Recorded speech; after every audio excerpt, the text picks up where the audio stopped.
All right, I think I'm live, so good, I guess. um, okay, I see Dan's already in the chat. Hello, mate. How are you doing? Right, tonight I'm gonna start start a new thing. So we've done a whole like lifetime's worth of deep dive on Eli Ayala, and we're gonna leave that for a bit at least. Gonna leave that for now. Um, and we're changing topics. So that's sort of changing topics. We're changing focus to this time being a blog post by Richard Carrier. Let me share. There we go. Good. Bill says you can hear me, which is also a good sign. Let me start sharing my screen and we can start taking a look at this thing together. Um, okay. Cool. So this is the paper. So I guess when I get around to it, I'll chuck this in the description of the video. On the other hand, you can just Google Richard Carrier, the Ontology of Logic, and you will see it. Um, so, right, part of the reason why we're doing this topic now is mainly it was suggested by a viewer. I think it was Modern Atheism, who's got a YouTube channel you should watch, who suggested that. And to begin with, I was a bit like, oh, I don't want to read one of these blogs because if you don't know this about Richard Carrier's blogs, let me just show you how much of this. You see how small the scroll bar is. This is a 12,000 word blog post. So you will probably be relieved to know that I'm not going to simply read line by line all of this because I think it would just be an infinite task. So we're not going to do that. What we're going to do is like look at some highlights of this in sections. So at least one, maybe two or three videos going through this. Now, in my mind, this continuity with what we were talking about last time, because we've been looking at presuppositionalism, in the hands of Eli, and there was quite a lot of chat about transcendental arguments. And interestingly enough, with the like horseshoe theory, you can have, it's hard to imagine really more extremely different viewpoints than a presuppositionalist and Richard Carrier, because he's like the other end extreme sort of scientific perspective atheist kind of guy. So you'd think they would have nothing in common, and yet because they're so far away from each other, like the horseshoe thing, they kind of almost meet again because we find that some of the arguments that I'm going to call him Carrier. I don't know the guy, so I'm going to call him Carrier. Some of the arguments that Carrier uses here are similar to the ones we've seen precepts use. So it seemed to me that there was some continuity there. But also, it was like an excuse, an opportunity, you could say, to go through some interesting stuff. So I intend to try and not just to like, say, oh, he's got something wrong here, but to go into a bit of what philosophers say about this stuff. So if you're new to this topic, or if you're not like big philosophy nerd or something, hopefully you'll like I'll be able to explain some stuff to you that you didn't know before. So it's really the main reason to do that. Um, so Richard Carrier is, if you don't know who he is an OG kind of atheist guy. He's been around for ages, blogging and doing YouTubes and debates and stuff. I think his PhD is in, I think it's in like the history of philosophy. I think it was something about like, science in the Greco-Roman world or something. Fine, I haven't read his PhD thesis. I'm all confidence that it's very good. Um, he's obviously an extremely clever chap. Um, I've been very impressed watching him in the past, where he talks about the history and biblical whatever stuff, because it's not an area that I know very much about. And he obviously has an encyclopedic knowledge of that topic. And the guy's a scholar, you have to say that. He's obviously read shitloads of scholarship in the past. He knows how to read academic literature. He's familiar with philosophy. Um, so, the guy's got chops. in that sense. I'm not, as I said, not a historian, so I don't know whether his history stuff's good or bad or whatever. I'm not qualified to say, but he seems super confident and interesting when he talks, and I enjoy listening to him talk. So just getting all of that out of the way, because I'm not here to just attack. I'm not here to attack anyone. But I obviously just want to make it clear that I'm not like trying to slag him off or anything. On the other hand, there are some that I don't like this blog post very much, and I'm going to grumble about it at the end of the day. So hopefully the grumbling is reasonable. You can determine for yourself. I think that if you're a die-hard Richard Carrier fanboy and you've loved him for years and you stumble across this video and you don't know who I am and whatever, you think I'm attacking your sensei or whatever, you probably will find ways to go, oh, he didn't really understand what Carrier meant by this bit, and if only he'd read it more, and blah blah blah. Maybe fine. There's ways of like the debate can continue, of course. I do think though that there's a point I'm going to come to later on where it's going to be quite hard to say something like that about it, because I think that there's that I've have to wait till the end of the video to find out, but I've got something where I think it's pretty clear that Carrier makes a blunder. It's reasonably well documented in the philosophy literature, and it does go on to ruinously affect the rest of his article. So I think it's going to be very difficult to hide behind, oh, well, Malpass didn't understand what Carrier was saying. This is one of those, when you see it, you can't unsee it. But I think that's helpful, not just to show Richard Carrier made a mistake, but it's a very common mistake that's used by that's made by lots of people, atheists, theists. So pointing it out, making helping everybody be in the position of, now I see it, I can't unsee it. It's better than not having seen it and not realizing that it's there. I guess it's a sort of easy mistake to make, but yeah, there's really no need to. And I guess, all right, let's sort of maybe get into this now. So my first like bit of grumbling is gonna sort of oscillate around a general point, which is that he doesn't cite any of what I think is a relevant secondary literature or just literature on this topic. So the topic is, as you can see, there's no subtitle or anything. This is just the whole thing. The ontology of logic is the topic. So I was expecting to see something broadly along the lines of similar treatments that I've read in philosophy literature. So there is, for instance, a really excellent paper which, let me see if I can just grab this now really quickly.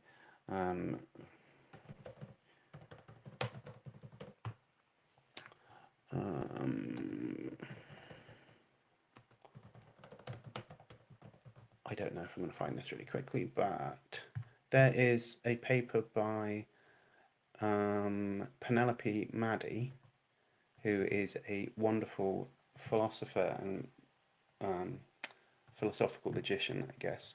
And that paper is called The Philosophy of Logic, which is just there on her academia page. So you could go and read that. I'm pretty sure that's the paper I have in mind. Anyway, my point is just like I've read other papers that purport to do the same type of thing as this. I was just reading a bit of this book. Where's the camera? Philosophy of Mathematics. What's it called? Structure and Ontology by Stuart Shapiro. Technically this is a book about philosophy of mathematics, not about logic, but read the first couple of chapters. This is a great book as well, by the way. First couple of chapters of that is like just an introduction to what debates in the ontology of mathematics. And in both of those like cases, or mainstream philosophy of this topic, what you get is a straightforward, at least to begin with, a kind of like taxonomy or whatever for what the big basic schools are. And I mean, let's be even more basic than that, right? Let's just go to the Stanford Encyclopedia, Philosophy of Maths. So I need to share the screen that I've now gone to. So what I want to do now is go here, right? So the Stanford Encyclopedia article on the philosophy of mathematics. Um, Interesting, sort of meaningless, but sort of slightly interesting coincidence on this is that if you go down to the bottom and ask who wrote this, Leon Horston, he was my PhD supervisor in Bristol. So I know Leon.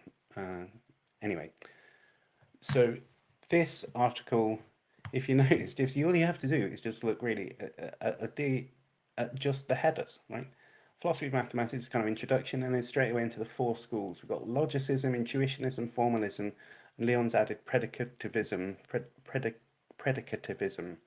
um, as a kind of new entry onto the. Normally, there's a kind of cliche, so there's these three schools to it, or whatever. And then additionally, you've got Platonism as well, of course. So these are like the broad, like logicism means reducing mathematics to logic, effectively. Doesn't there's not really obviously logicism isn't going to make sense in when we come and look at the ontology of logic, right? What would that mean? But intuitionism, that's effectively something along the lines of like saying that um, mathematics is like about concepts and conceptually grounded or whatever. Formalism is just like David Hilbert idea where it's just sort of a highly reductive account of it just being in terms of like manipulating symbols on pieces of paper and stuff. So I'm going to skip over predicativism for the time being because it really doesn't matter too much for the purposes of what we're going to go into.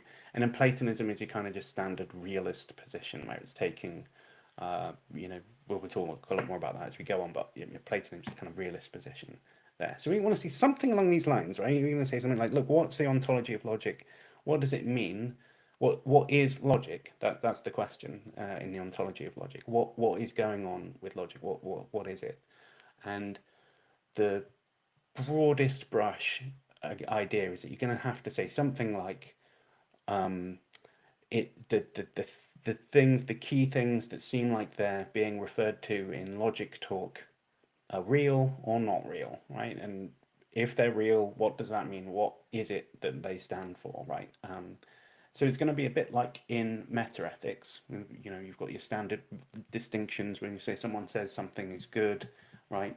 On the one hand, you've got a whole bunch of people who say those types of claims can be true, right? This is kind of like realist position about what those moral claims are. And there's a whole bunch of other people who say no, those claims some of them they say those claims can't be true, right? These are like non-cognitivist positions, or some people say they could be true, but they happen to all be false. So it's like an error theorist, whatever. So in that sort of way of like classifying everybody into groups, we've got a relatively simple question. We're saying something like, "What are these claims true? Yes or no?" And then you can subdivide them further into how they answer those questions. And the point of these taxonomies is it's a useful way of understanding um, like where your perspective fits in with everybody else's. So like if you might like not like Platonism or whatever, but it's helpful if you know what everybody else is saying so that you can kind of like find your way to your closest intellectual buddy or whatever in that landscape. So I mean I right, yeah, so one point going on this little sidebar here is, let me just go back to Carrier's thing then, was that he doesn't do that. He doesn't like let us know where his view lies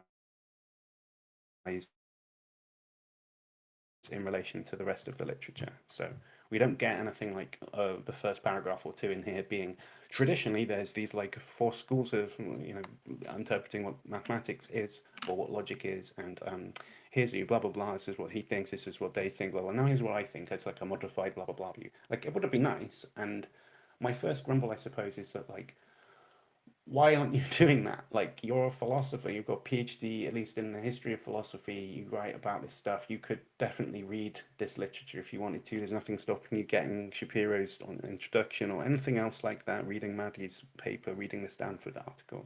There's really nothing to stop Richard Carrier from doing that. And he's obviously a scholar, he could do it. So it's not like picking on some dude who doesn't know anything about academia. This guy has been through the process. He's trained. He knows how to do it. So, um, I do think that there's either, strangely, I wonder if he's got some kind of disdain for the field of metaphysics. I suspect that might be something to do with it. Maybe he thinks it's all wooey and religious or something. And he doesn't want to read what those people say, which would be really sad if that's the case, because there's loads of really rigorous, like, great work in that area, and there's no point just dismissing it all, especially if you haven't really taken the chance to look at it. Um, Another one is maybe he just wants to smash out a bunch of words that are his ideas, and he's not that interested in how they relate to other people. Which I guess you can do that too. There's why not? Fine. I suppose it just if that's what's going on, it just sort of seems like a bit of a missed opportunity, because like loads of people read his work. He's got a way bigger reach than say me. Um, and instead of like helping to educate other people in what the lay of the land is in that academic world, using the skills that he's obviously got to just educate people on this topic, which is really interesting. Instead, what we get is like almost well, I think I haven't actually finished the whole thing, but so far, literally no references to anything contemporary in philosophy of mathematics or philosophy of logic. Literally nothing, but loads of self-contained internal references to other blog posts that he's written, which makes it quite solipsistic and difficult for me to come into it, because I'm not a carrier, I don't know, expert or whatever. So he's constantly like saying, "Oh, and I wrote this other blog post, and if you just read this book that I wrote, and blah blah blah," and it's after a while, I just want to be like, just tell me. What would be helpful is like pointing me to stuff that other people have read that I might know, rather than just constantly to your own stuff, because like it's a barrier for me to get into it. Um, so I suppose my first grumble really is that like I don't know what his view is. I don't know what his view is in relation to other people's, and it means I'm struggling constantly going, okay, so maybe he's a nominalist. Oh no, he kind of sounds like a realist. Oh, but maybe he's not a blah blah blah. Right? So it's unclear, super unclear for someone who's sort of familiar with the other philosophy literature to come and look at this. I'm scratching my head often, wondering what are you actually trying to say. It'd be a lot easier if you used the common tokens, like just stood on the shoulders of giants. Just like play the game, like read the literature, contribute to the general conversation between experts, rather than just making up your own way of thinking about stuff. So, and there's a couple of things we'll look at in detail now that I think amplify that point. Let me take a sip of water here. Okay. I can see there's chat going on in the live, but I'm not gonna stop to really read it. Although I did see someone said, "Is this the Penelope I had on the podcast?" It's not actually. That was Penelope Rush. Actually emailed Penelope Maddie first, and she, humorously recommended a different Penelope as an expert in metaphysics of logic. And anyway, so there's a story behind that. They're both excellent, but Penelope Maddie is a kind of older and more senior kind of academic, so she's been around a bit longer. I don't know so much about Penelope Rush, apart from that she authored or she edited this great book on, may even have been called The Ontology of Logic or Metaphysics of Logic or something. Do I have a hard copy? I can't remember. Anyway, whatever. Also, you have to bear with me. I'm sort of recovering from being ill over the weekend, and I might cough. If I can remember, I'll try and mute myself to save you listening to that. Okay, let's get on with it. So I'm going to read bits of this out. Yeah, so to start off, right, let's look at the very, very first bit of this. So very, very first bit is the title. Fine, we know what that means. First sentence, one question atheists tend to be bad at answering because they rarely give it much competent thought is the ontology of logic. Now, up to the semicolon, I actually completely agree with that. Um, is it because they haven't given it much thought? Yes, it's because, but the reason why I haven't given it much thought is because it's super obscure, difficult, and you know requires familiarity with something that's obscure, and combining that with reflections on metaphysics and blah blah blah. So it's like a closed shop academic topic, very difficult to crack into if you're not pushed through the academy in that way, and if you don't learn stuff about logic, very difficult to just pick up and do on your own. So that's part of the reason why. Um, And as we've seen, it is a strategy that's used by presuppositionalists to ask awkward questions where you don't know the answer to them and sort of berate you, like aggressively ask you questions about obscure areas of academia as part of their tactic. So yeah, I can understand. Maybe what happened was that before he started writing this, he watched a YouTube debate with a presuppositionalist asking stupid questions like that, and he thought, do you know what, I'm gonna fucking explain it all in this big post. So anyway, up to that point, yeah, I completely understand what you're saying. But then it goes off the rails with the second half of the sentence. Then he says, what physically does it mean to say that logically impossible things can't ever happen or exist? Now, there's a couple of things about it. First of all, I don't know why he's saying talking about physically. That's like it just I don't know if it's supposed to be. I mean, given what comes later, I guess it's not. But my first thought when reading this was it's kind of a modifier. It's just mean what actually or what in fact or something. Sometimes people use the word physically like that. You know, told them to physically fuck off or whatever. It just is a modifier word. It doesn't mean anything else. Um, but I don't think that's what he means. I think he means in the physical world, which is just a confusing thing to start talking about at this point because like I'm still expecting there to be a kind of landscape, like logicism and intuitionism, formalism, that type of thing. And it just seems a bit weird to start talking about like how would we interpret this physically or something? How is it manifested physically? So if the word physically is just already, it's like my spidey senses, or whatever it is, like 15 words into this 12,000 word thing. I'm already stressed a little bit by the presence of this word here. Anyway, and then the rest of this is not so much better. What does it mean to say that logic impossible things can't ever happen or exist? And hold on a second, like that's not the central question of the ontology of logic. Right? Ontology of logic is more about like do numbers exist? Are they real things or not? Like or functions, are they real things or not? Like stuff like that. Are sets real? Those types of things. Because why are those the main questions? Well, it's because like there's discourse of mathematics. Things like this doesn't need to be obscure. It's just when you say something like there is an even number between 5 and 7 or something, what I'm saying is an existential claim. I'm saying there is something, there exists something between 5 and 7. There is a number, right? And that, on its face, at least, prima facie reading of what that is, what's going on there is that I'm claiming that something exists. Um, so that type of, and what we're doing is we're saying the central kind of existential claims like that are in uh, mathematics. Those are the things where we're pondering. Should we take those statements literally? Is the mathematician literally saying that something exists, or is it some kind of paraphrase for something else? Is it some kind of anti-realist or sort of reductivist account of those statements? Right. That's the question. What's the like existence claim or claims going on with this theory? Am I committed? If I'm a mathematician, should I be committed to the existence of things like abstract objects? That's what's going on. Um, Whereas what he's talking about here is a kind of related question about like what does it mean to say that logically impossible things can't ever happen or exist, right? And so I was trying to work out what a good analogy for this was. I ran it past my wife, and she doesn't seem to be very impressed. But um, my idea is this: that Richard Carrier is quite well. He's mainly known. His main thing is for a book or two that he wrote a few years back, where he attempted to show that Jesus was a mythical character. So on the question of historicism, Jesus historicism, Carrier comes down as a mythicist. So he's a person who says that Jesus probably didn't exist.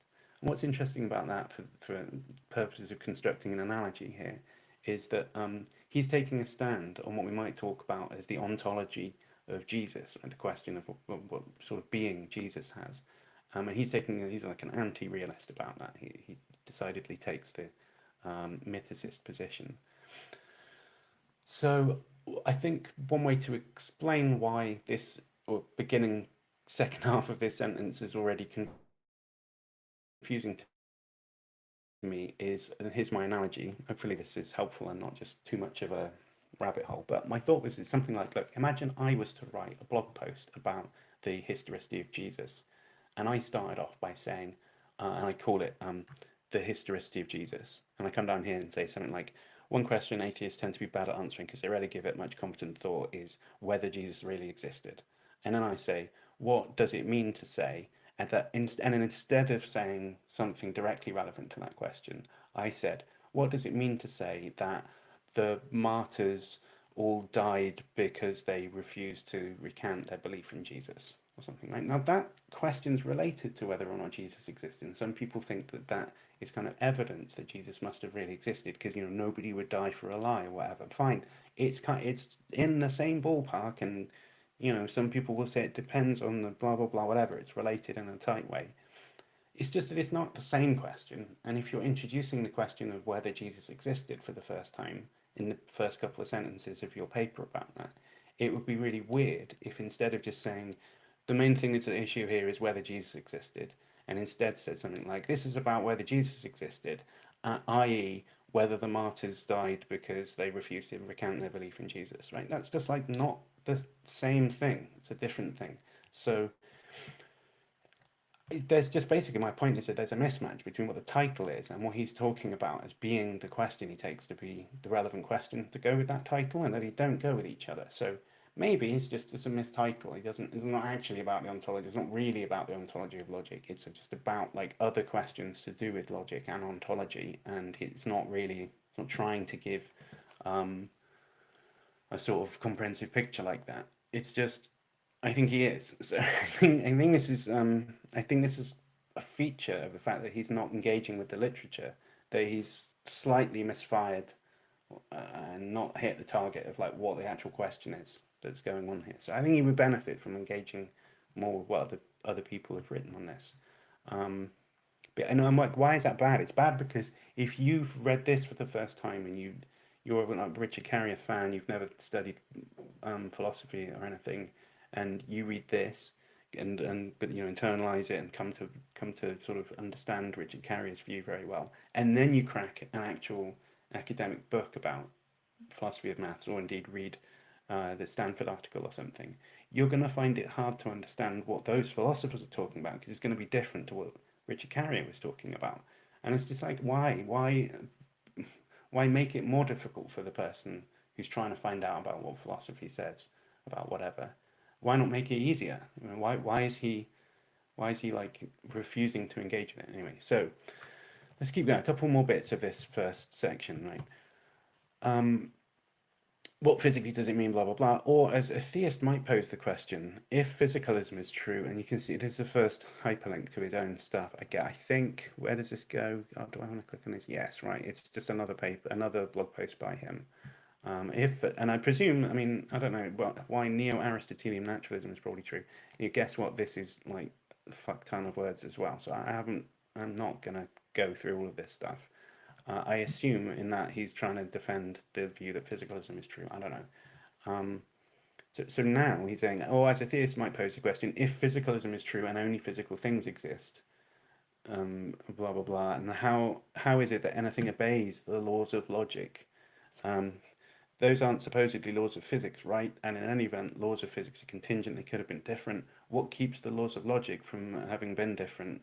Why are they special? And how is it that anything purely physical how anything in a purely physical universe obeys them? These are interesting questions, I guess, but like, why are we asking all these questions and not what is logic, right? Do numbers exist? Why isn't that the first question?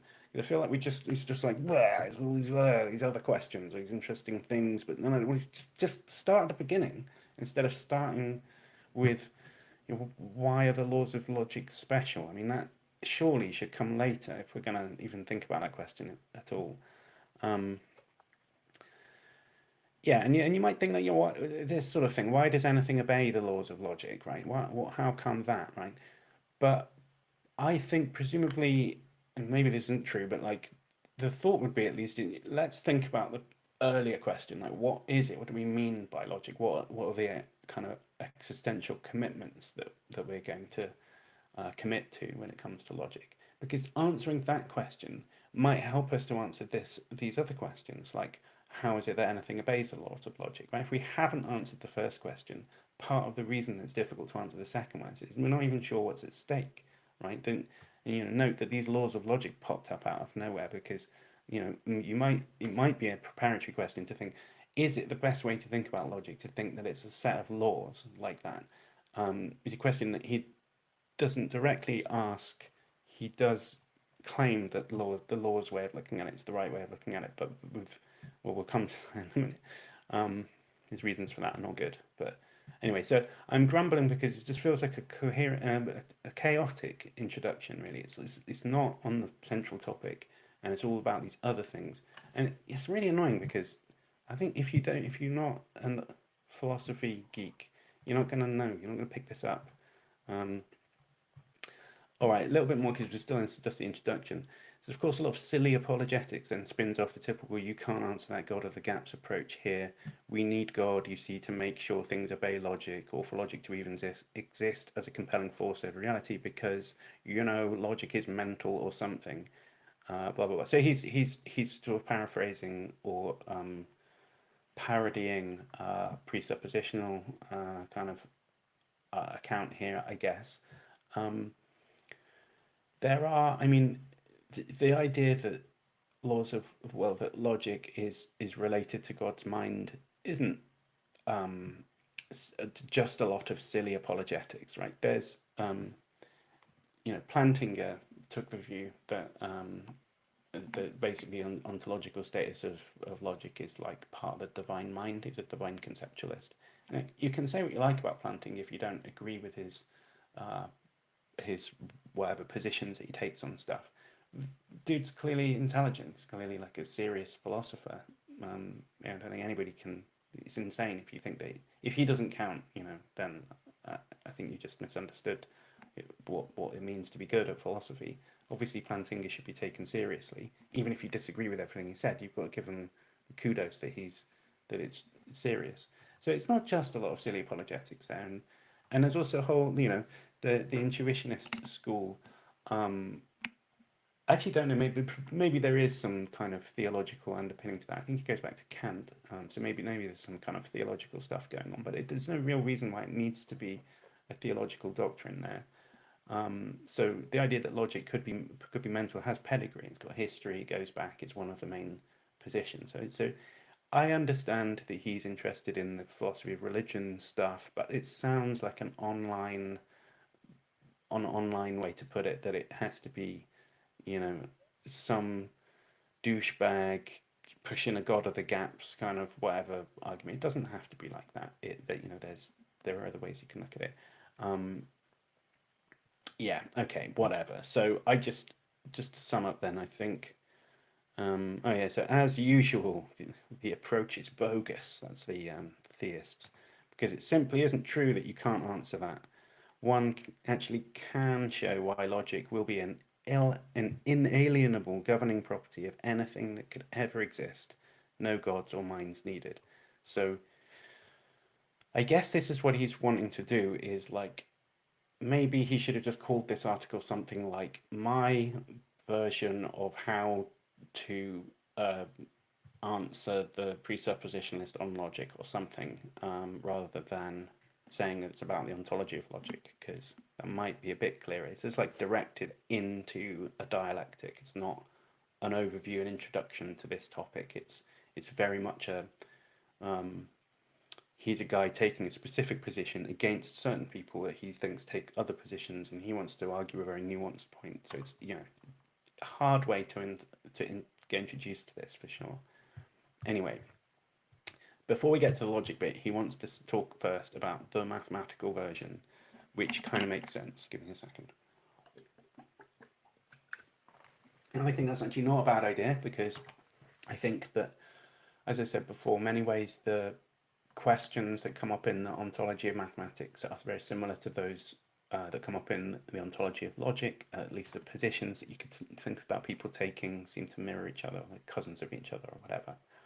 Platonism when it comes to logic, and Platonism when it comes to mathematics are basically the same thing. They're just slight nuances about like exactly what the abstract objects are in each case. So fine. I mean, and in some respects, the mathematical stuff's more familiar to people. There's a lot more philosophy literature on the ontology of mathematics than there is about the ontology of logic. So you might say it makes sense to start with that first. So I have no problem with that as a sort of idea of a structure for how this um, blog post should go. So he says to help understand this, it helps to explore a related argument. The claim that we can't explain why everything is mathematical, therefore God. So I guess this is like Craig runs that argument from mathematics, which is about Wigner's, what is it, unfathomable applicability of mathematics to the world, or whatever. It's not unfathomable. What is it?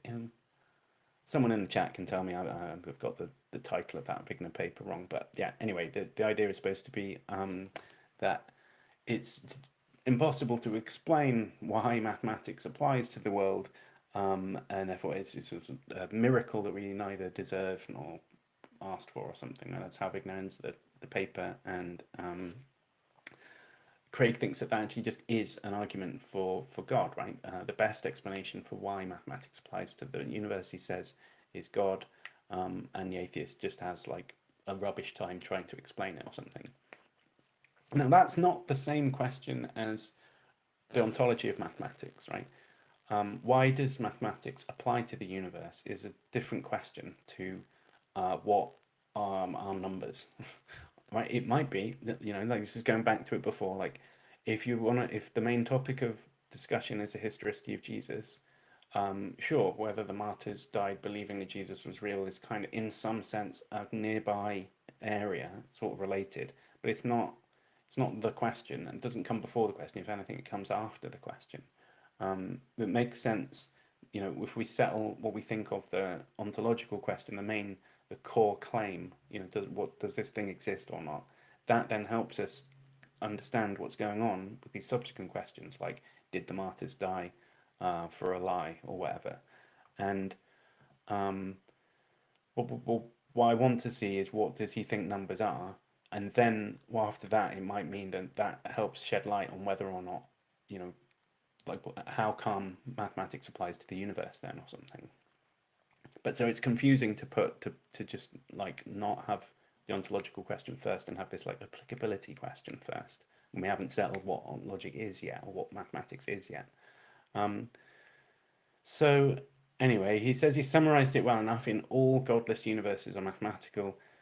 Guess what? I think this is the drinking game. Is whenever Carrier references his own blog posts, and then you have to have like a side shot if the blog post is really fucking long, and in this, you're going to get drunk quite quickly on this one. Actually, that's not so bad. It's like a quarter page. I'd say that was probably 5,000 words or something. So I don't know. I think you have a down the pint, but you don't have to have a chaser for this one. Um, anyway, so he says, in all godless universes and mathematics, and with a little more in a subsection of my other related answer, how can blah blah blah whatever. I'm not going to look at those other posts. If someone thinks I really need to see something in one of those, if I'm missing the point, fine, tell me, and I'll look at the bit that you say. But I'm not reading the whole thing. I have to live the rest of my life. Okay, good. So here we get to something I wanted to talk about as well. He thinks that, and presumably he amplifies that in these points above, but he says the overall point being that the theist is here trading on a confusion as they commonly do, indeed. They conflate mathematics, here in quote marks, as a technology, open brackets, a system of human-made symbols and rules, with the things that mathematics is about. So this, fair enough. There is a distinction there. What is it that mathematics is about? And this confused me. He says mathematics is about quantities, patterns, and relations. I mean, okay, fine. I think the Platonist could probably agree that mathematics is about quantities, patterns, and relations, because they'll say quantities are abstract objects, so are patterns, so are relations. Absolutely, this is Platonistic fodder, right? So um, I thought that that's what he meant, and yeah, I guess in that case, I think that anyone in one of those four schools is going to have an account of what these things are. That's going on there. You know, well, quantities, patterns, and relations, right? Like, or let's just put it more normally, numbers and functions and sets and stuff, right? The logicist is going to say, I'll show you a bunch of stuff that's in logic that is the counterpart for numbers and sets and functions and things, right? Um, the intuitionist is going to say something like numbers are like constructions or like mental activities, like a proof that I've like literally thought through and I can understand and reason it in my own mind or whatever. Um, what else have we got? The Platonist is going to say that they're abstract objects and stuff, right? So you can see what I mean. Like the question that I think is the real question about the ontology of logic or ontology of mathematics is just about what these things are. So maybe someone somewhere is conflating mathematics as, you know, is saying that this like this the symbols and things, the whatever on paper, I suppose is what he means, is what mathematics is, whereas the everyone else, um, all of the other schools of ontology in this question seem to be just looking at like interpreting what these things are. So I don't know who's advocating for this. As I said, I didn't read these two posts, so maybe somebody does and he's documenting it there. Um, but it seems to me that no one really that matters is making the confusion that he's talking about. Um, okay, so this is more of this when we compare two specific terms within the subject of mathematics, numbers and quantities. Okay, great. Let's spell this out a bit more, right? So quantities are physically real, he says. Confusingly, he says potentially and actually. I thought he was a physicalist. I guess maybe he's an Aristotelian as well. I don't know. No minds needed is his idea. He doesn't, you know, he's important. He wants to say that it's nothing to do with God or whatever. So quantities are physically real, but numbers are made up. So that's the distinction. Now, I don't like talking about it like that, but and it may sound superficial, but like the distinction between numbers and quantities is quite it's not normal. It's not standardly how people think about this. I mean, there's this bit of mathematics called number theory, right? But what does a number theorist do? They're studying things like whether they can prove the what is it, the gold Goldbach conjecture, right? Which is um, Christ, what is the Goldbach conjecture? It's about prime numbers, basically. I can't remember what it is off the top of my head. But the point is that, you know, as number theorists, they're doing shit with numbers, right? And they're proving things and they're trying to understand how numbers work and stuff, blah, blah, blah. If you ask them, what's the subject matter of number theory? They're not going to say, it's just some made up symbols and just words invented by humans or whatever. Numbers are the things, the direct content of the mathematical theory. That's what the mathematics is about. Okay, I need to cough. Give me a second. Like, sure, there's a difference between like the symbol that I write on the chalkboard for a nine and whatever the number nine is itself. Because like if I write a nine on the chalkboard and then I wipe it off, um, does the number nine has it stopped existing? I mean, that feels wrong. Um, Much easier to say, no, the symbol that I was using to represent the number is gone, but the number, well, however you think about it existing as a conceptual thing or as an abstract object or whatever, that still exists. I think just normal usage of the word number doesn't sit with the symbol that represents it, but with the thing that's represented by the symbol.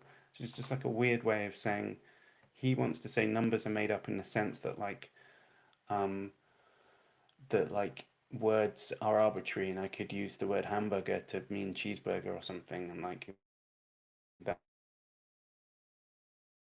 in that sense it's up to us and there's nothing to it, but quantities, they're the real things that are there. But like the number theorist I think is going to say, well, I feel like when I'm trying to prove a conjecture or whatever in number theory that the numbers are the things that are objectively real and I don't care about the signs and stuff that are used. We could use different signs for those if we wanted to, but it would be the same number theory that I was investigating even if we swapped out all the signs for different ones. And maybe this is pushing the analogy a bit too much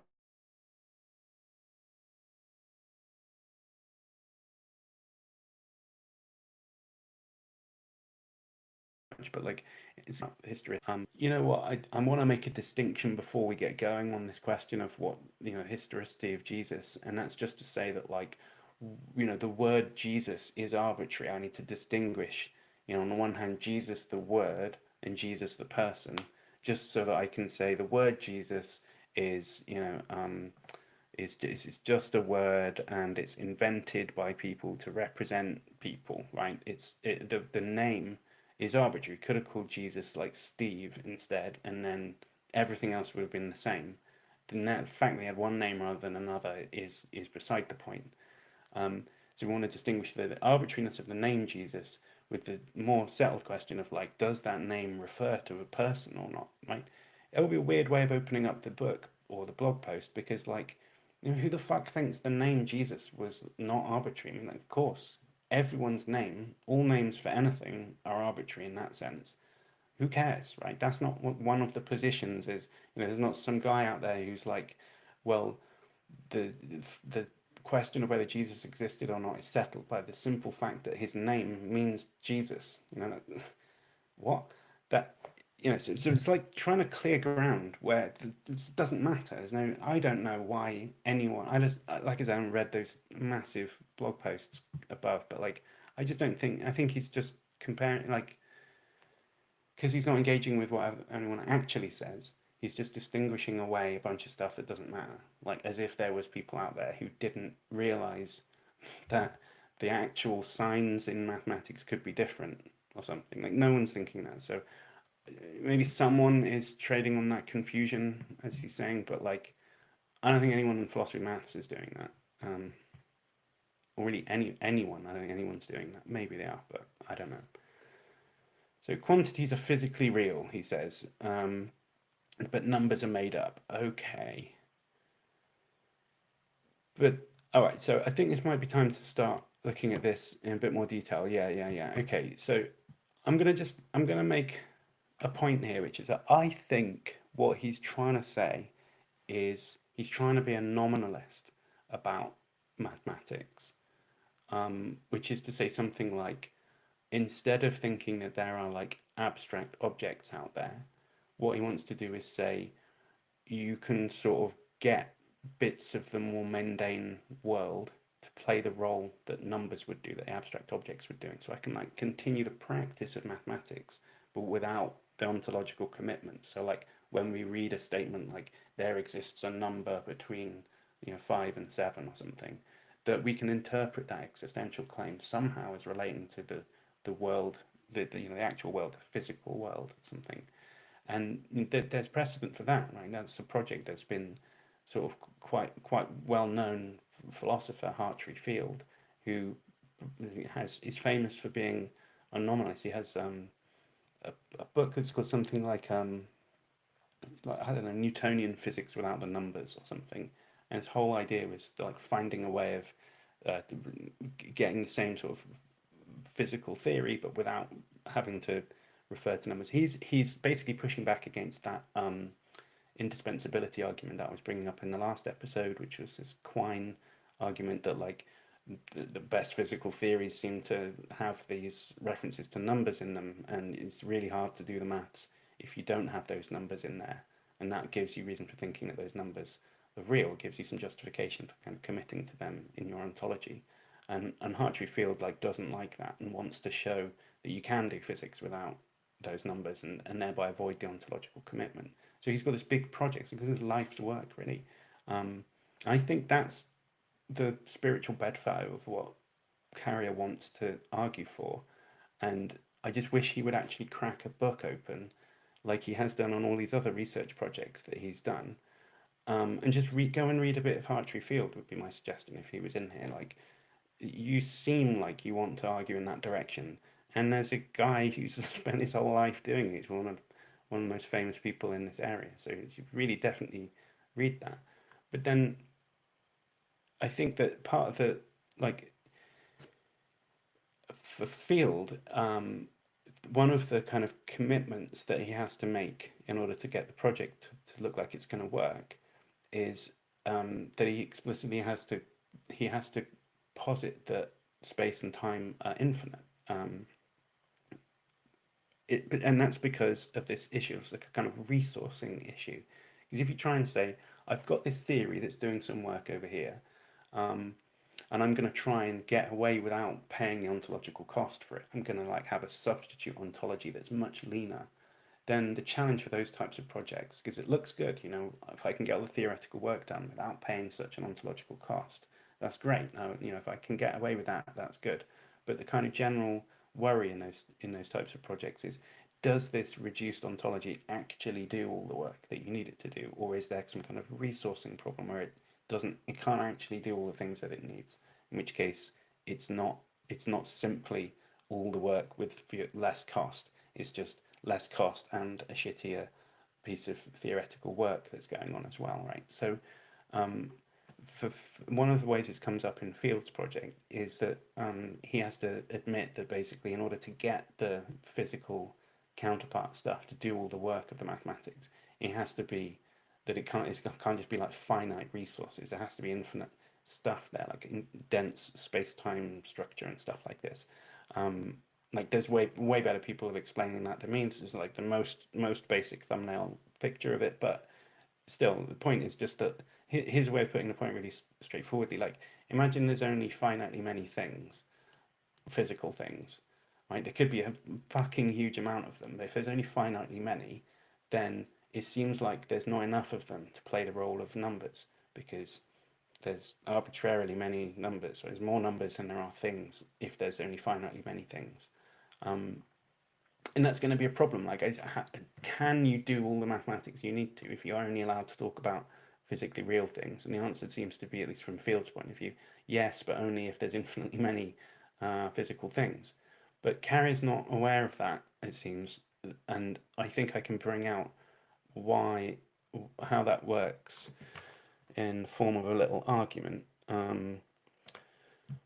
I guess I should share that screen. It'd be nice to be able to share both screens, and maybe I can figure out how to do that, but I'm not going to try figuring out how to do that now. Um, Here, let me just draw it out for you in this way, right? Like, so, first of all, imagine I'm going to make an argument, right? The first premise I want to be just something like this bit on the screen here. Mathematics is about quantities, right? Because that is something that he's committing to. I'm not trying to, like, okay, there's a bracket in there, and I'm not also saying and patterns and relations, whatever. I'm not trying to straw man. I think it's reasonable.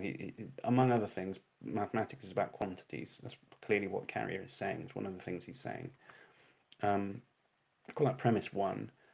Um, Premise two is quantities are physically real. He just literally says that down here as well. So I think that premise one, mathematics is about quantities. Premise two, quantities are physically real. That's reasonable to start an argument with those as premises. Um, right, so now I will switch over. I just wrote this down on a notepad. I think it's easier for you guys if you can see what I'm looking at as well. So where's this? Actually, cool. Window suite. So does that, okay. I don't actually know what I'm sure. Okay, good. So I wrote this down like this. So these are the statements I just like got from his blog post, right? First one, mathematics is about quantities. Second one, quantities are physically real. Now here's a new premise that I'm adding in. Transfinite cardinal arithmetic is mathematics. So transfinite cardinal arithmetic is just the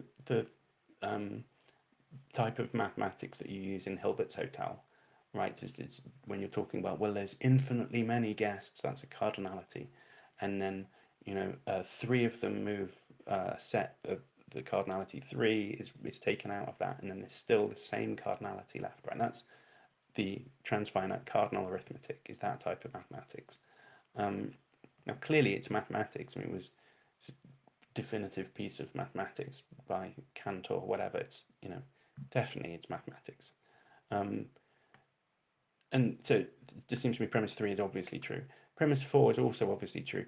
Transfinite cardinal arithmetic is about transfinite cardinalities. Like, obviously, transfinite just means beyond finite, right? It's just more than finite. So it's about the number of guests in Hilbert's Hotel, etc., etc. Obviously, that's true. But now we can start making some inferences, right? So therefore, transfinite cardinalities are quantities. Well, I mean, it's mathematics. It's about transfinite cardinalities, and mathematics is about quantities. So it feels like obviously that's the type of thing we can substitute there, right? So um, transfinite cardinalities must be quantities on his view. Um, but also because quantities are physically real, transfinite cardinalities must be real as well. So like it's a commitment of his. Unless he wants to, I mean, these are two things that he says. These are two things that are obviously true, and these two things then follow. So, and this is the point, is that like, unless he's, this is like, field is just going, yeah, you know what, reality must be infinite, at least in some way, because I need the resources to do mathematics, and part of mathematics requires infinite cardinalities and stuff. So I need something big enough to do that. Um, and I just think Harry's not like sensitive to this implication of his views, commitment of his. It seems to me is perfectly clear. Um, so he just sort of seems, I think it's because he's conflating the idea of how does mathematics apply to the real world, you know, that Wigner question, with what is mathematics. And that's leading him to sort of mistakenly think that there has to be some connection between mathematics and quantities, you know, actual things in the world or something. Um, but, but that's just like not the concern of the mathematician. The mathematician doesn't really care why mathematics applies to the world. You know, who cares about that is the physicist. They're the one who's applying mathematics, using mathematics to answer questions like how long will it take for this cannonball to hit the battlements or whatever. That's the physicist or the engineer who needs to worry about that. The mathematician, he doesn't care about that. You know, he can make the derivation for you if you give him the right inputs. But he's not a physicist. He's not. He doesn't care about which bit of maths plays well within the real world or not. He's just doing maths. That's his world. So I think um, Carrie's getting himself confused, honestly. And I wonder if, like, well, hopefully that bringing it out in an argument like that and showing how straightforward it can be that this is like a commitment of his view. Um, I mean, he might go, yeah, you know what? I think it's true that the world is infinite, at least in respects relevant to doing the with being the resources for his theory. Cool. I mean, I don't really have any problem if the universe is infinite or not, but I mean, I just think he should at least be aware of the fact that it seems to be a commitment to his theory. He can't really say that physical stuff can do the work of abstract objects or something unless the physical stuff has like infinite amount of resources. That seems to be the issue. All right, so let's go back to the paper.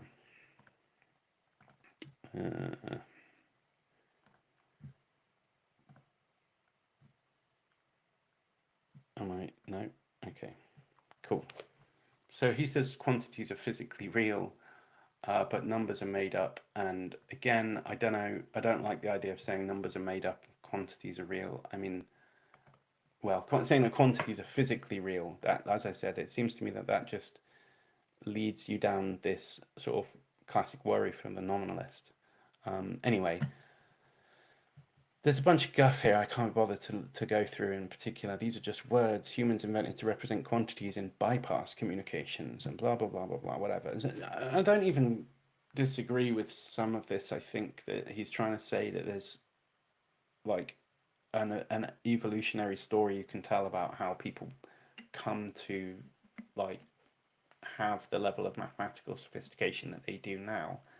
You know, I don't think it just sort of pops out of our brains fully formed or just through direct introspection or intuition or something. It's I think there's a messy evolutionary story there, and I think that's broadly speaking, I think that's what's going on here.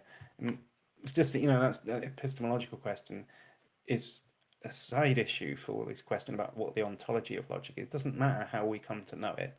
Um, really. It's a secondary question, at least. Like, if you're a Platonist and you say, oh, they're abstract objects or something, fine, now we can start saying, well, how do you know about them then? That's an interesting question at that point. But before we've got a model on the table of what the ontology is, it seems just too soon to start talking about like that type of evolutionary explanation for how we come to know things. Anyway, so mathematics is made up. You know, again, and like if you think about it, all that's going on here, I think, is him just making that distinction between, like, you know, the arbitrariness of this choice of symbol for, say, 9, and like its properties of like being divisible by 3 or something. Like, nobody thinks that's, you know, nobody else needs that to be distinguished. Just like in the historicity of Jesus, nobody needs to be reminded that the word Jesus is arbitrary and it could have been Steve. Like, that's just not part of the discussion. Who cares about that? I mean, it's the same point. It applies in both contexts. It doesn't mean, it isn't relevant in either of them. Um, so yeah, I think, you know, he feels like he's sort of pleased with himself or something for this, like it's important, but it just seems to me it's not important at all. Anyway, and anyway, he uses the words the wrong way around. Like, numbers is the content of mathematical theory. That's at least one of the things that that mathematics seems to be about. It's not the name for the representations. In fact, I think he also uses the word numbers the way I think they should be used later on in the paper. So he's advocating for just a weird way of cutting the landscape up, and again, not helpful. So anyway, blah blah blah blah blah blah. Language is likewise invented. Blah blah blah blah blah. Whatever. It has nothing to do with the ontology of logic. I mean, it doesn't matter about language being invented. And to get numbers as invented words to signify quantities. Um, I mean, yeah, like I said, Platonist thinks that quantities, or let's just call them numbers, exist to be discovered, right? The thing that mathematics is about exists to be discovered.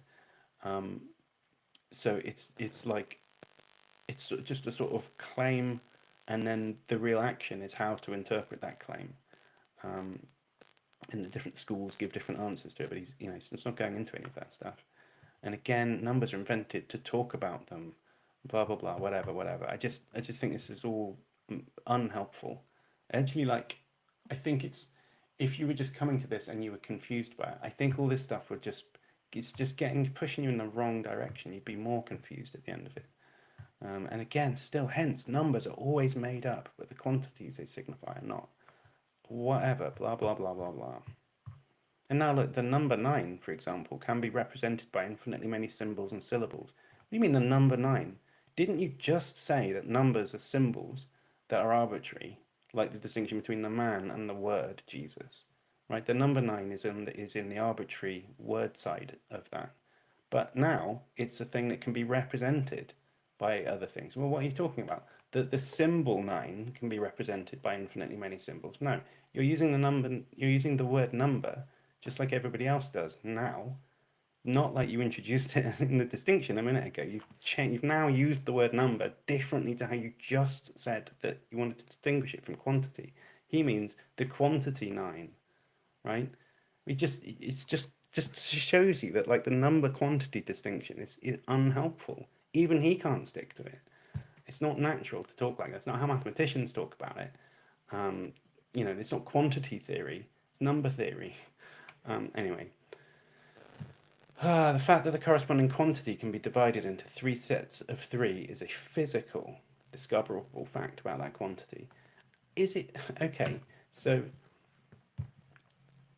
I guess you could have like 9 eggs and just make 3 sets of 3 eggs. Sets here in a completely non-technical sense. I mean, that's a confusing thing as well, like the use of sets here, because that's, like, you know, the other main candidate for like mathematical ontology is like sets, but whatever, fine. Um, it's discoverable in principle, you know, I guess. Um, Now, let's just say that there's n many things in the universe, n many, I don't know, Planck lengths or whatever the smallest unit of anything is. So we've got the biggest possible number of things that you could realistically say exist physically. Like, as long as that number is finite, there's going to be some natural number that's bigger than that. So take n, if n is the number of atoms in the universe or something, let's just, you know, divide times that by 9, and now ask ourselves something like, can that be divided into 3 equal groups? Well, yeah, obviously. I mean, actually, what am I talking about? I don't know that that's true. Let's divide. I guess it's true, right? Whatever the number is, if I times it by 9, I can then divide it by 3. Whatever, cool. Um, if it's a fact, it's not a physical fact. You can't discover that physically because I just postulated a number that exceeds every physical numberable thing, right? So it's not physically discoverable. So how do you know that fact, right? I mean, it's just as trivial a mathematical operation, but it's not physically discoverable because, like I said, the resources of physical reality are not going to be capable of expressing every mathematical fact we might be interested in, unless physical reality is like unbounded and infinite. So I don't know if he just already antecedently has said in one of his other blog posts that the universe must be infinite or something, but it's just like he's never considered the thought that there might be mathematical facts that are not physically discoverable, not even physically representable. Um, yeah, so I think it's not that I'm a mathematician, but I think that this is showing that he's not really familiar with much in actual practicing mathematics, just normal humdrum actual mathematics. I think it's just weird to think that they would all be linked to physically discoverable stuff. I don't think that's even Field's view. I think the reductions in and his project are not.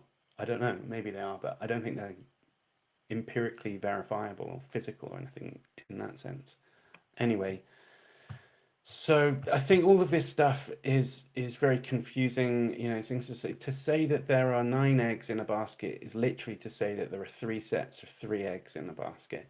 This is really weird because it's like it's so similar to the kind of logicism idea or some version of that, where like what you want to say is something like, well, we'll talk about numbers, but what that actually means is disguised talk about sets instead of numbers or something. I mean, that the use of the word sets in this context makes me think that that must be, it's literally to say that there are 3 sets of 3 eggs. It sounds like a reductionist project then in that case. So it's the talk about numbers is to be reduced to talk about sets of things. Is that what's going on? No, that's not what's going on. He hasn't got any idea like that in mind. This is just another way of him explaining this weird kind of nominalist position. But now because he's not familiar seemingly with the normal landscape of the different options that are out there, he doesn't realize how confusing it is to start talking about sets in this context, and make it look like a reduction. So you can see what I mean. Like first time I was reading this, I was like, oh, he's a nominalist, and now I'm like, oh, so he's a logicist, and and then sometimes it sounds like he's a Platonist, and sometimes it sounds like whatever. He's just all over the place. I don't know. I guess I know that he's not a logicist. I don't really actually think that he's a logicist. It's just that, like the way he's talking about it, it's like he doesn't realize that it sounds like a logicist thing to say. I don't know. All right, blah blah blah. Let's keep cracking because he's talking about mathematics here, and that's not what we've come to talk about. What we've come to talk about, and I've already talked for more than an hour. Christ. Okay, so let's talk about logic now. Um, the laws of logic straight away, not just logic, but the laws of logic. So the question is, could there be a world where the laws of logic weren't true? Um, this is this is a strange one because um, it's a strange question to ask, right? Well, what's the modality involved in could? Do you mean logically possible? Because if so, how does that work when we're talking about the laws of logic being true or not? Because isn't it that before, there's no understanding of what logic is, and if you want to talk like this, what the laws of logic are, doesn't that then tell you which worlds are logically possible? Like, doesn't that come first? In which case, like, I don't know, do I have some antecedent understanding of what logical possibility is, independently of what I take the laws of logic to be, right? I mean, I don't really understand how that's supposed to work. So unless the modality, I mean, it just seems to me like this is a really confusing question because how do you settle the status of the modality involved, which seems like it should come after, sort of like it's a subsequent issue to what the logic itself is, and or if you want, what the laws of logic are. Um, that gives you the modality. So it's like weird. If you've settled that already, then of course those laws of logic are going to be true in every world, right? And then the question sort of evaporates, right?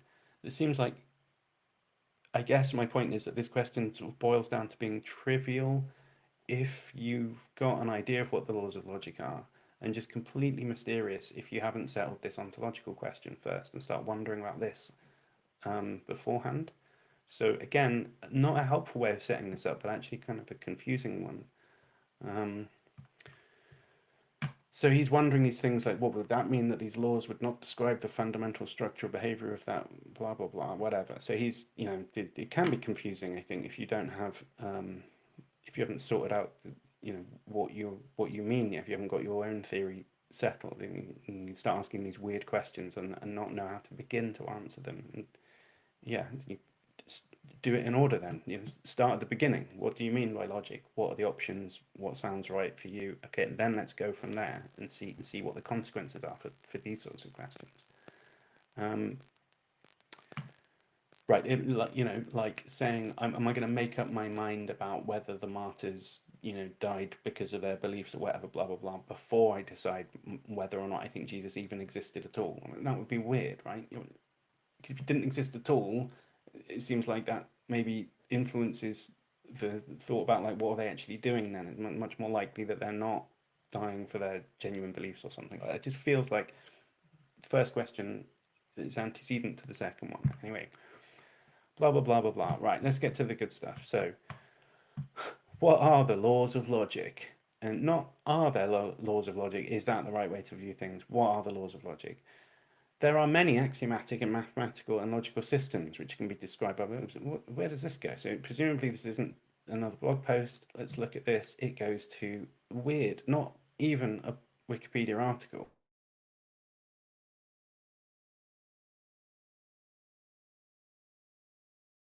What the point of that as a hyperlink is, it's not even to any content. It's just a thing where you then choose which content you want to go on to read. I don't know. There are many different. He's right that there are different systems of logic. That's true. What he doesn't ever, I think, understand is that there are different axiomatizations of the same system. So just normal classical logic can be axiomatized in different ways. And I guess he's saying that there's just the distinction between the numbers and the quantities or whatever before. But it just seems like once that penny drops, the idea that logic has to have laws or that it's just simple law things, it kind of drops away. And I mean, it doesn't seem right to me that there has to be these like laws of logic. Rather, there's things like, the system as a whole, like classical logic, which can be formulated in an axiomatic manner if you want to. It could be, you can give the semantics of it, and then you don't really need to postulate like axioms as such. However you do that, it's going to be the same theory. Um, I mean, or at least the point is that classical logic is the equivalent versions of those things that are the same in all way. They can prove the same formulas, they say the same things, whatever, they have the same expressive power. They're the same, they're just set up differently. And you don't have to have it that they're set up axiomatically. You could also set it up semantically instead. And even if you do want to do it axiomatically, there's like probably an infinite range of different ways that you could axiomatize it.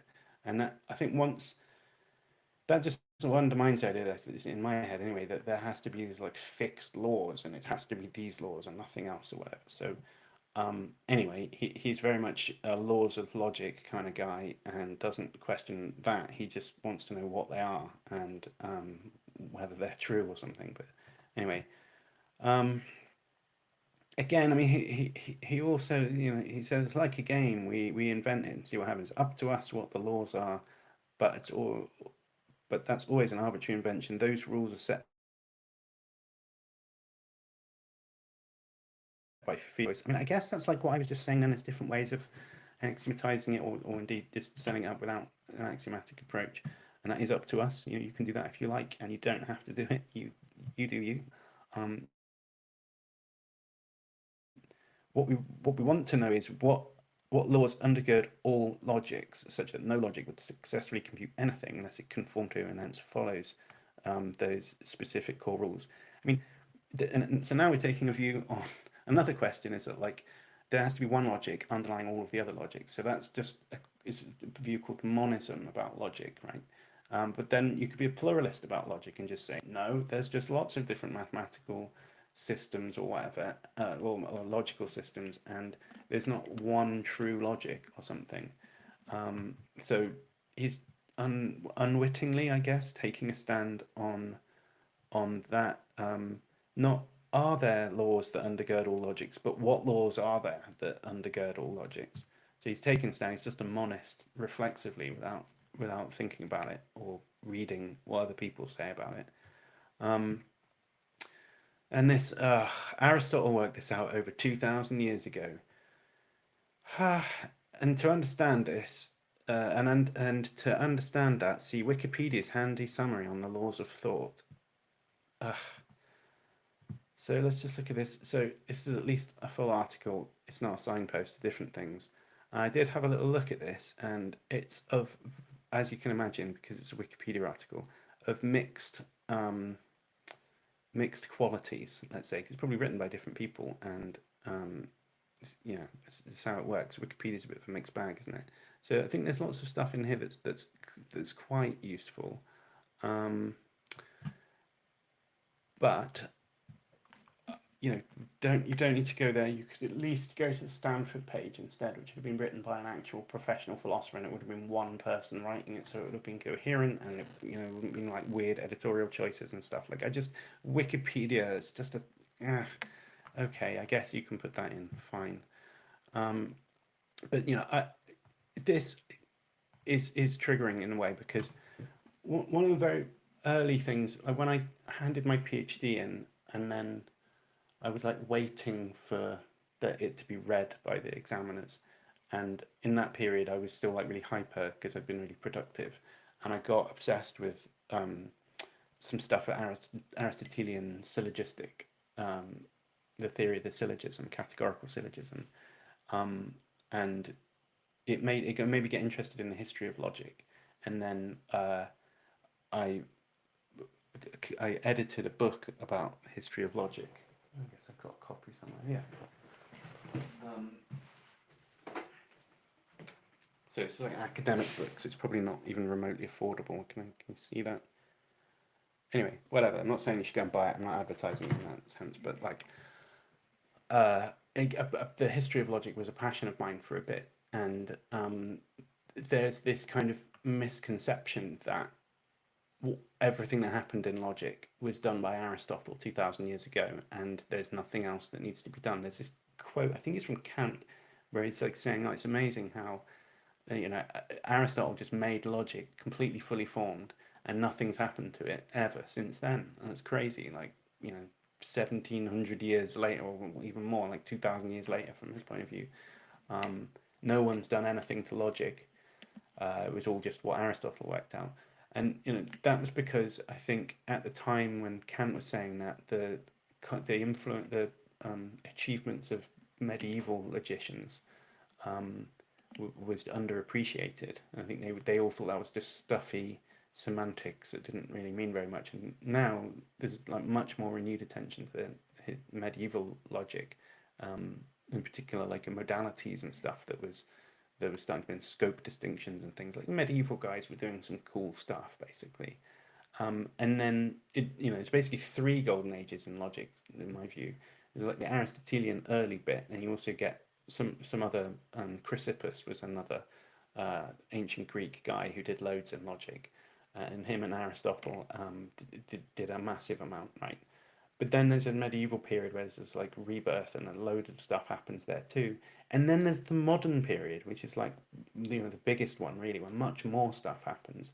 And it's weird to see someone who's got you know connections to analytic contemporary analytic philosophy just ignoring the contribution of Frege and or not knowing about the relationship between Frege and Aristotle and the history of logic, because what Aristotle did was provided a really, and it was an amazing, one of the most amazing contributions to intellectual history, like without a doubt. Aristotle did a whole fucking load of stuff, and the theory of the categorical syllogism must be the most impressive one of them, because it's like a fully formed logical theory, like a logical system with a proof theory, and it's just it's amazing. It's outstanding, really. It's crazy, and that's why the legacy was so long lasting, and everyone thought there was nothing left to do because he'd finished it or whatever.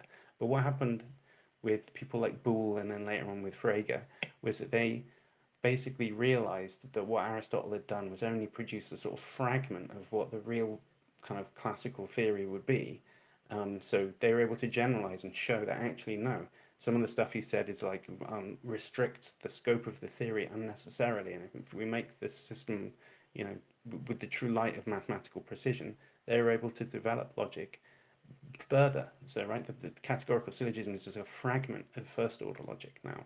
So we know that it's not that every question in logic was settled by Aristotle. That's an outdated view, and I mean, you know, no one should know about the history of logic. It's a completely obscure area, but I think that he could have done more research on it, basically. And clinging to this view just makes it seem really out of date to me, anyway.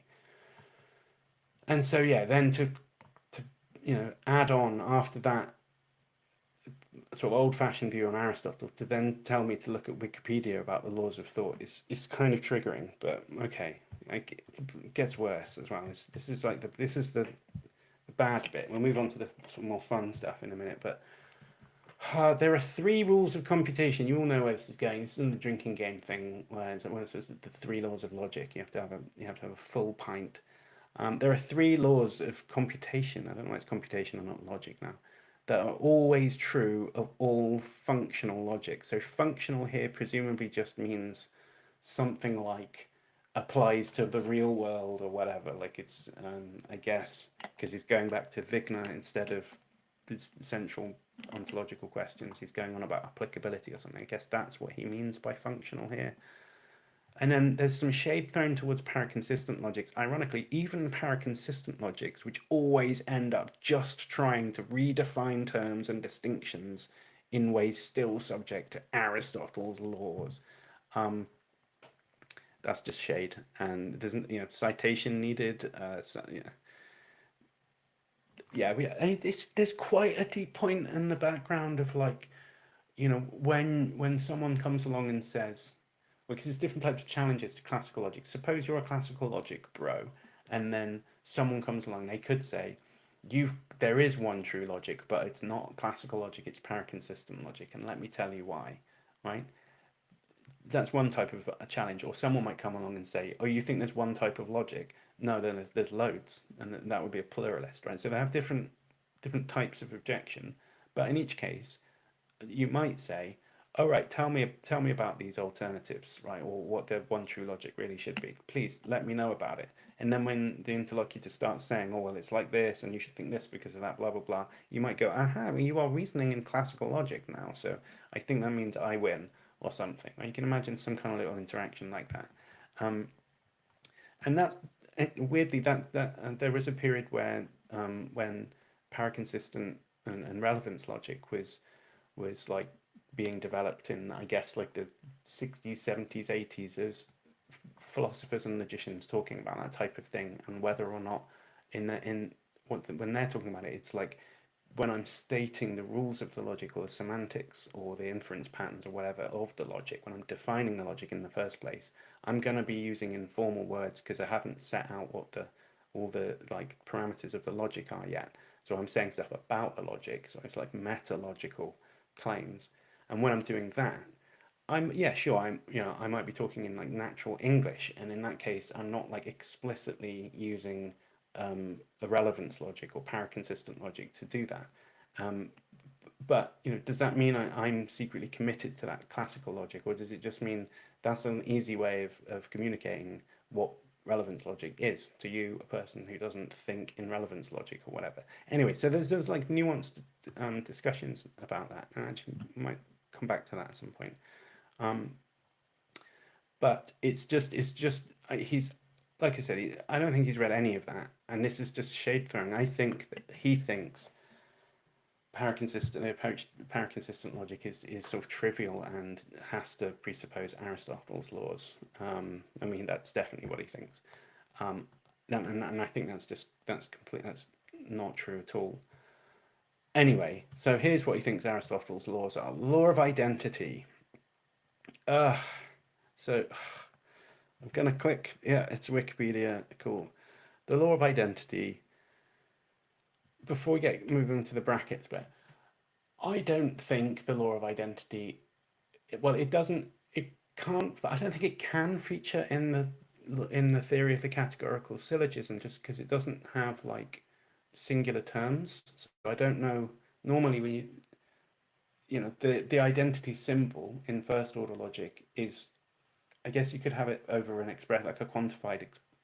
Like, I guess you could say there is an x, um, and there is a y, such that x equals y or something, right? But then x and the y, they're basically functioning as like names. I mean, they're variables, right? They're just bounded variables or whatever. So it's not picking out anything in particular, but it's a singular term effectively, and you're saying that they both refer to the same object. That's what that identity means. Co-referential, basically, is what identity means there. So the key idea is you have to have a term that refers to something in order to do that. But in Aristotle's syllogistic logic, um, you don't have singular terms. You have like kind of predicate terms. You have like all A's are B, right? So that's like saying all Athenians are Greeks or something. So you wouldn't say Athenians equals Greeks though. And I guess you can kind of understand it informally when you say it like that, but they're the wrong type of terms to flank that type of um, connector. Like it wants singular terms. It doesn't want like groups or whatever. I don't know. Anyway, whatever. I guess you don't have to think about it like. I mean, problem is I'm trying to think about an actual like first order logic where you see the identity symbol, and it just doesn't seem to me that that makes sense in Aristotle's logic. It's one of the differences between how Frege changed how we think about logic is it doesn't just have to have those kind of general predicate terms. We talk more precisely. Anyway, I just I don't question whether the law of identity really counts as one of Aristotle's laws. I also think that there's nowhere I've read anyway, like where he says it as a law. He discusses the law of non-contradiction a ton, discusses the law of excluded middle a bunch.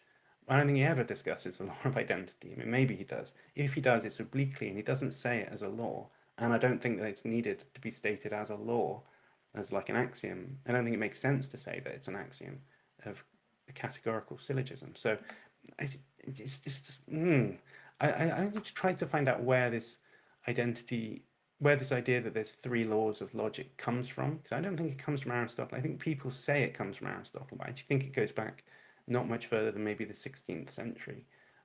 But if I ever find that out, I'll explain it more. Anyway, it's hard to read this bit. It really is difficult. He says in one symbolic state system stated as P if and only if P. And this is explaining the if and only if, and there's a triple bar. It kind of looks like an identity, but it's not. It's three. And I have never looked at this page before, to be honest, but I would be amazed if anyone says the law of identity means P if and only if Q. Is that? I just don't think that's what's going on. And so there's a reason why this, it's very unlikely that anyone's ever said, and there's a citation needed, right? What is the symbolic system which states the law of identity is P if and only if P?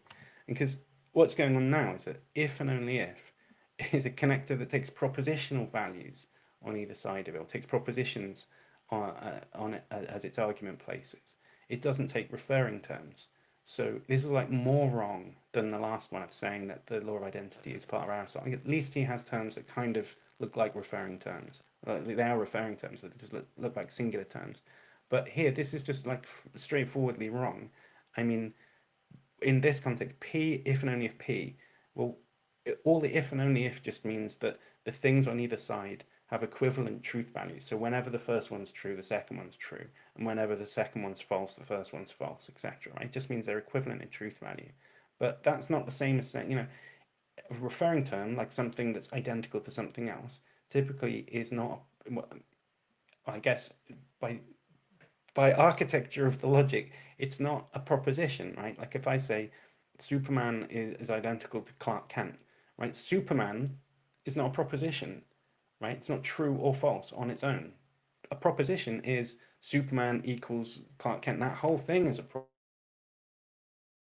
given a true value. So this is the wrong operator for, it's not even a candidate as an operator for something that could be the law of identity as an identity substitute. It's like he's talking about propositions when he should be talking about referring terms. And that just makes me think, do you not know the difference between propositional logic and first order logic? Because that's like now kind of worrying if you don't. Like, I really should do. And I don't know where this comes from, but he owes us a proper reference for that because it just looks silly otherwise. It looks like a mistake that, honestly, if first year, you do first year philosophy or economics these days, mathematics, loads of disciplines where you do this, where the first year you learn logic and you go through propositional logic and then you go through predicate logic or first order logic. And I imagine Carrier did that. He must have forgotten because otherwise he wouldn't make this kind of blunder. And this is just pollution for other people who don't know. Because if you read this and you haven't studied logic before, you probably believe it.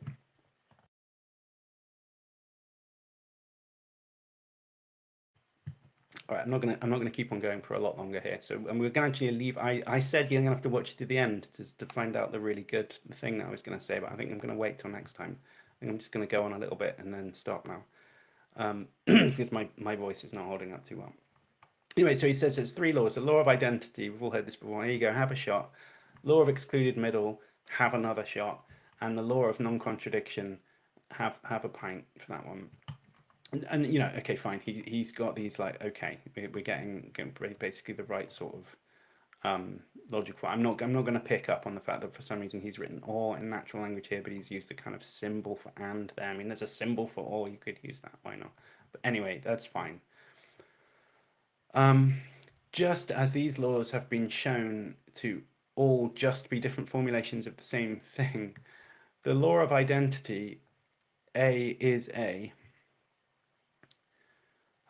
is simply a different way of stating the law of non-contradiction. A cannot also be not A. Yeah, and the law of excluded middle, A and not A, exhaust all possibilities. It's simply a consequence of asserting either of the others. Now, yeah, actually, I think. Yeah, okay. I'll try and just get down to the end of here, and then we can stop there. But like, so what he's saying is that like he's literally saying, I think, okay, so up here it's fairly weak. So it's just different formulations of the same thing. This is kind of triggering as well, because if you know about, so I was talking about Frege makes this like massive advance forwards in logic, and then that's like at the beginning, just before the beginning of the 20th century, and then in the intervening period after that, there's loads of other developments that get made, and people start tinkering with it, like with non-Euclidean geometry, where you can find what happens if triangles don't have internal angles that add up to 180 degrees. What happens then, or whatever, or whatever if you drop the fifth postulate, or however it is that you actually set up non-Euclidean geometry, right? It's just like once people start going, oh, I wonder what happens if you like take this bit out, if I like put this over there, what happens to the logic? And there's a load of deviant logics it's the book by Susan Hack, non-standard or non-classical logics. So for instance, like logics with 3 truth values instead of 2 and stuff.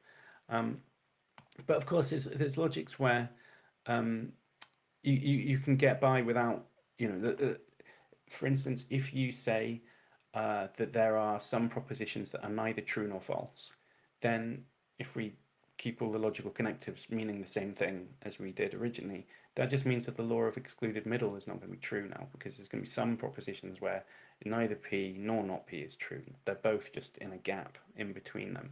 Right, so if you start thinking, well, I wonder what happens if we drop the requirement that every proposition has a truth value. Well, then you find that one of those laws drops out, but the other ones don't. In particular, you can have the law of excluded middle. You can drop the law of excluded middle and keep the law of non-contradiction. And you know what? Aristotle, at least in this book called On Interpretation, has a famous argument where he tries to say that the law of excluded middle probably isn't right. But he didn't say, oh fuck, there goes all of logic because they're just different formulations of the same thing or whatever.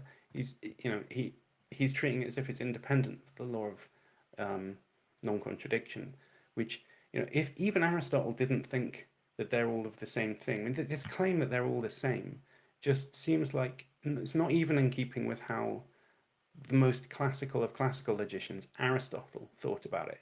But that's obviously not what people who deviate from that and come up with different logics think. So like, what's going on? How can them like? Does Carey just not know that there are logics that don't have that can like drop one of those without dropping the other? And has no other logician ever noticed that they apparently are all just the same? In which case, you can't drop one without dropping them all, right? It's just like a weird. I think he's just made that up himself. I've never read anyone who says that they're all um, saying the same thing. It's a massive overstatement, it seems to me. And so then, blah blah blah. They're just different ways of saying the same thing, um, right? But assert the same thing they do, right? And so now he wants to say, well, look, that means that we don't really need three. We can just have one. And he says, if these, the law of non-contradiction is the easiest one to settle on defining them all. So it's the one. Not only is there one logic, but there's just one law for that one logic as well. It seems to me. I don't know why he needs feels like he needs to do this, but okay. It is ultimately the one particular thing we're referring to when declaring something to be logically possible or logically impossible. I mean, that's kind of true because, like, mostly what we mean when we say logically possible is we have in mind classical logic, and then if something is contradictory, you know that it's not going to be a theorem of classical logic. It's not going to be compatible with classical logic. And if it is coherent, if it is consistent, as in not contradictory, if a set of propositions is consistent, then it is going to be compatible with classical logic. So if by logically possible we mean classically logically possible, then yeah, that basically is another way of just sort of looking a check to see whether the thing is contradictory or not. I guess, if you want to be precise about it, we could also say that if we had classical logic in mind, then we should be just as ready to rule out things that don't have a truth value as being logically impossible as well. But whatever, I do understand that in normal parlance, there is a direct connection between something being contradictory and it being logically possible. Fine, of course. I just wanted to flag that, like, you've got to have that notion of logically already settled that classical logic is the right one. Otherwise, that's not the litmus test anymore. Um, blah blah blah. It's the one thing we need to explain when explaining why all possible existent states play this principle. For the law of identity, okay. So for the law of identity, I think I agree with this bit. One can simply set aside as an obvious principle of semantics. You aren't saying anything. Do you know what? I think, let me just agree up to this point at least. The claim for all x, x equals x is a principle of semantics. I don't know, but it's just a not interesting, just obvious principle, right? It's not even in first order logic. I don't know that that's. I guess it's provable, but the closest thing to a law of logic is to say something like that in first order logic you can substitute co-referring terms whenever you want, right? So it's like an element of the proof theory use. As long as you've got, like, if I've got a thing that says some referring term A, it's got some predicate P applies to it, so P of A, and in another line A equals B, then in some subsequent line I can take the first expression and substitute A for B in it to get like P of B or something, right? And then that's kind of like what identity does in your proof theory. So that's sort of like, I get how that's useful. It's simply saying for all x, x equals x doesn't end let you do anything logically. I don't think there's any derivation that uses that. So I think you can sort of set it aside as an obvious principle because it's trivial and it's not ever even used by Aristotle for anything. So I don't even know why we're really talking about it.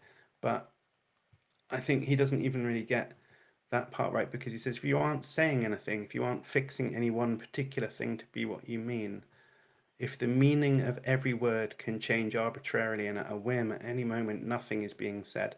I I just wish he was talking about reference explicitly here. I mean, he does sort of be saying to any one particular thing to be what you mean, but like, why? I take it the way he's going on, he is trying to talk about reference, but it just sounds like what he's saying is something like, you need the law of identity, otherwise, like, um, there's some worry that the whole sentence could just have a completely different meaning than it starts off having or something. Whereas really, identity, even if it was about guaranteeing stability through a sentence or something, it should be about saying the referent of the terms is the same. Yeah, but even then, how is that supposed to work? Because if the law of identity is just x equals x or something, then I already need to know that the first X and the second X refer to the same thing. Like it feels like it can't really be playing that role. Nothing can play that role. I don't know. I just think that's like not. It sort of goes beyond logic. It's almost into the kind of like Cartesian worries about like, am I dreaming or something? Or like Mad Hatter stuff about like writing some sentence and then it's like running away from you before you finished it, something like that. It's just, I don't know, think that's a worry anyone really has. Um, so I guess I want to agree with him, but this is just such a weird way of explaining it that I'm not sure we are actually saying the same thing. Anyway, um, and ultimately the only reason A is A, and like here, what is A? Is it a referring term or is it a proposition? We don't know. I guess because up here it's P, right, and then for some reason it's A now. I don't know why. What's he trying to tell us about that change? And nothing. I think it's just you stopped using a lowercase propositional variable and started using an uppercase one. Why? I don't know. Um, anyway, the only reason A is because A is not A. Again, why are you using the word not and then the symbol not? I mean, okay, if you allow sometimes for A to be something else, even in the same line of computation, then you're declaring A is sometimes not A. I mean, like, I don't know. It's hard. Anyway, I think I just need to get to this last point here, and then I'll see if there's any questions or anything. But here is one thing I thought was kind of funny was like he's trying to say. I mean, I don't think that, as I said before, I think there's this sort of structural difference between the identity and propositional connections, like the law of excluded middle or law of non-contradiction. That there couldn't be an equivalence between them. That it's like it's a category error or something. There's no possible way that the law of identity is derivable. I mean, propositional logic doesn't have referring terms. I guess this is the cleanest way of putting it. Forget what Aristotle said. Propositional logic, baby logic that you learn first year of uni, or I don't know why people don't learn it in school because it's dead easy. It's basically just as hard as arithmetic, right? But that has a bunch of like vocabulary and syntax and whatever, but it doesn't include referring terms. So the atomic, like the smallest unit in propositional calculus, is an atomic proposition. It's not analyzed any further. It's just like P, and that just gets given truth value, true or false. We don't know whether it's a referring term or if it's a more general claim that doesn't refer to anything. It's just a sentence or whatever, a truth-bearing atom on its own. And that logic has the law of non-contradiction applies to it, and the law of excluded middle applies. It's classical, right? But it just doesn't have referring terms of any type, and it doesn't have the identity symbol in there. So how the fuck can it be that necessarily the law of identity is derivable from the law of non-contradiction? Not in propositional logic, it's not. Not for anything fancy, it's just not expressible in that logic. So obviously it can't be derivable. I mean, it's weird to think that could be the case. But anyway, he also thinks um, that, likewise, what we mean by not A simply is the law of excluded middle. And it's just so sloppily written. I don't mean the law of excluded middle by the expression not A. Of course not. They're completely different. That all things are not A. All things that are not A. Yeah, obviously that's what I mean by not A. The law of excluded middle says for every proposition, either A, or every proposition A, either A is true or not A is true. Um, it's just a really weird way of putting it to say it like that. Anyway, the only way to maintain the law of non-contradiction is therefore to maintain the law of identity. I mean, bullshit, right? Because that couldn't be the case because propositional logic wouldn't be possible then. Um, and then the law of excluded middle derives from this as well, albeit by a more convoluted route of computation. I wonder what this is. I'm feigning this one. I actually did look at this before. That's super small. Let's make that a bit bigger. So this is a link to a Stanford page, not the Stanford Encyclopedia. I mean, if it is, it's a fucking old version. So not quite sure exactly what this comes from, or indeed who wrote it. But there's nothing wrong with it. I'm not going to criticize this in any way. But he does in this show that if you start off with the law of excluded middle, you can then go through, sorry, from the law of non-contradiction, blah, blah, blah. You can go back to the truth table and definition for a conjunction, and what does it mean for this to be true, blah, blah, blah. And then we go through the by De Morgan's rule, and then blah, blah, blah. At the end, we can get something that's like the law of excluded middle out at the end, right? And so that's the kind of derivation that he's referring to. He's saying, look, over here, I can see someone on this Stanford page, and they're starting off with the law of non-contradiction, and then like going through a couple of steps of like substitute this for that, convert this to that, and then at the end they get the law of excluded middle out. So doesn't that mean that the law of non-contradiction is all we need, and we can derive the law of excluded middle from that? And like, it's it's like, yeah, you can, right? What's going on here is that this inference, all of this stuff, like invoking De Morgan's rule and uh, the meanings of the symbols and not, like he's saying, refer back to the truth table definition for a conjunction, blah blah blah. Guess what? Those are those definitions of what conjunction and negation and De Morgan's rule and blah blah blah. There's just aspects of classical logic. So like the point is that in the context of like, give me all of classical logic with the definitions of the terms and the logical conjunction, blah blah blah, and all of the inference rules of classical logic. And now I can heuristically start with the law of non-contradiction, do some operations on it, and eventually get to the law of excluded middle. That's true. That's obviously true because it's obviously true because also, if I'm allowed to have all of classical logic to begin with, I can just introduce either of them at any point anyway, because they're tautologies. They just follow given the definition of the logical terms involved in the expression, right? This expression here, not p and not p. If I define not and, then I can just like already explain why that's true on its own. I don't need to derive it from anything else, right? The point is that the wider resources of the rest of classical logic already allow me to know that that's a tautology. And I'm not even sure this is an actual rule, but it could be because it's so trivial that let's call it tautology introduction. So whenever I'm in a proof, I'm allowed to introduce any expression that's true by definition like this at any point, even if it's the first point of the derivation. So I could just start off with no assumptions apart from classical logic itself, and then just immediately derive the law of non-contradiction because it's a tautology. And I could also do that with the law of excluded middle. So it's like not also a surprise really.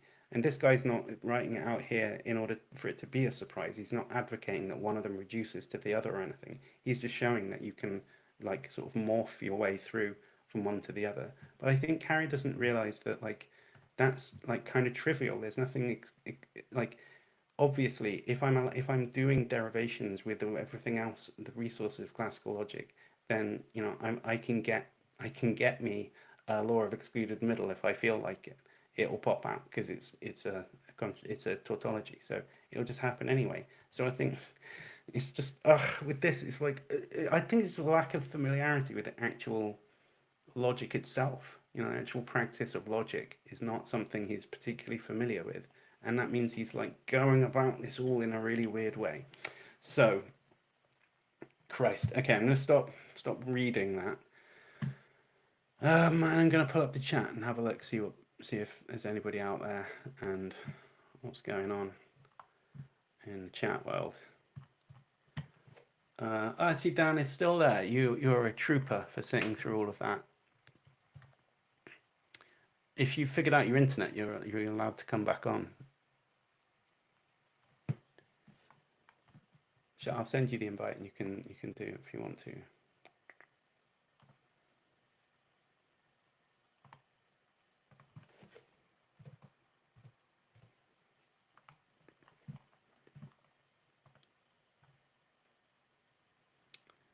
All right, just give me a second. I have to now negotiate a different part of the internet.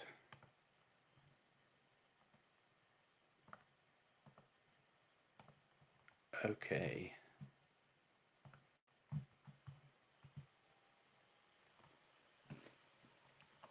Hi, modern atheism, I presume. I think it gives me like the first names only on here for some reason. Trying to be informal, as if people use their actual names. Okay. I'm just gonna scan, see if there's any like super chats or anything. If anyone's paying money, I should probably acknowledge. Oh yeah, I guess I should have said this. If you want me to keep doing this stuff, drop me a like and a subscribe and shit. It helps the channel out.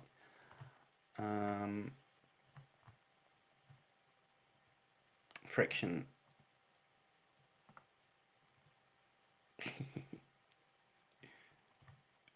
I assume that's because you were drinking pints every time I said you should drink a pint now. In which case, fair play.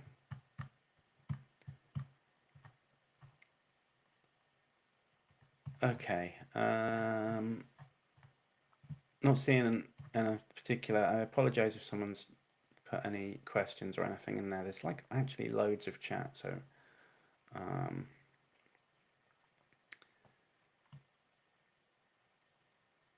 Dan's too tired, cool. And it sounds like Troy's too drunk, so we'll leave him out of it. Okay, and then somebody asked if the laws of logic are propositions. I mean, yeah, they are. They are formulas you can express in logic, and you can prove that they're true. So, propositions are just truth-bearing things, and they're obviously truth-bearing things.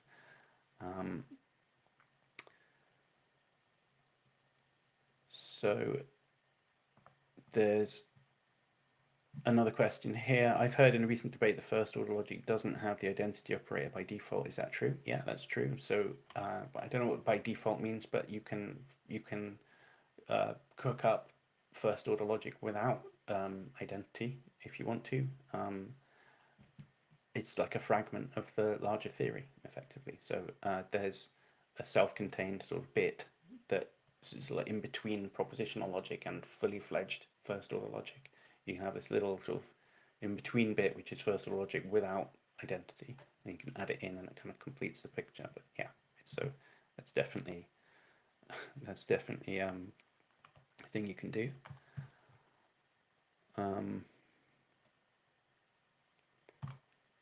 All right, good. Well, I hope this was useful, and what I'm gonna do next time.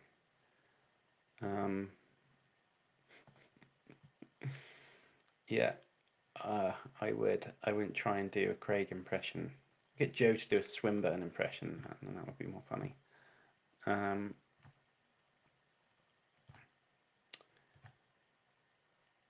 All right, cool.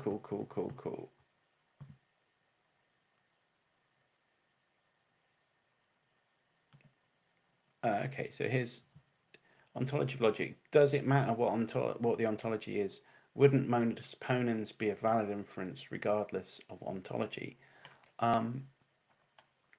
Maybe modus ponens would, but I think next time round I'll go quite. Maybe it's good that I stopped at this point, because next time round I can like focus in on some of the other stuff I wanted to touch on, which is like take a look at some simple non-classical logic and see how the inference patterns that the system sort of sanctions then can be different. And okay, maybe you've got a point with modus ponens, but for instance, a disjunctive syllogism is going to be one of those ones that has to go if you're going to do stuff like have a logic that violates the law of non-contradiction, right? So disjunctive syllogism, and I hope I'll be able to explain a bit about why that's the case. But yeah, those inferential rules are not completely independent of the question about like, well, I suppose is that a question about about the ontology, or is it a question about which items we want to have as the candidate axioms or something? Maybe that's right, but I guess the sort of argument we were looking at before was, I suppose the sort of argument we're going to go on to look at, we didn't really look at that much, was these arguments about like why the law of non-contradiction has to be true in every possible circumstance. And I think that's informed in some way by, well, just a big blunderous mistake that he makes, but also I think it might have something to do with the ontological, like what you think the law of non-contradiction is. And if you think that it couldn't be violated, then that just means that you think uh, the disjunctive syllogism is going to be valid, basically. And it's only when you dare to think that maybe it's not a law, an exceptionless principle, that maybe you can start to see how some otherwise intuitive inductive inference or inferential patterns might turn out to sort of not work anymore because you've made that modification. Um,